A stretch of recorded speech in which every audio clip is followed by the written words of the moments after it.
you're experiencing issues with voice chat in The Sims 4, follow these steps to troubleshoot and resolve the problem. This guide will help you ensure that your voice chat is set up correctly. Step 1. Check your audio settings. Open The Sims 4 and navigate to the Game Options menu. Go to the audio settings and ensure that the voice chat option is enabled. Adjust the input and output volume levels to make sure they are set appropriately. Step 2. Verify your microphone. Make sure your microphone is properly connected to your computer. Check the device settings in your operating system to confirm that your microphone is recognized and functioning.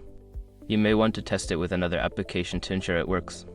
Step 3. Update your drivers. Outdated audio drivers can cause issues with voice chat. Visit the website of your audio device manufacturer or use the driver update tool to ensure that your audio drivers are up to date. Restart your computer after updating. Step 4. Check game updates. Ensure that The Sims 4 is updated to the latest version. Launch the game launcher and check for any available updates. Installing the latest patches can resolve bugs and improve functionality, including voice chat. Step 5. Adjust firewall and antivirus settings. Sometimes, firewall or antivirus software can block voice chat features. Check your firewall settings to ensure that The Sims 4 is allowed to access the internet. You may need to add it as an exception in your antivirus software as well.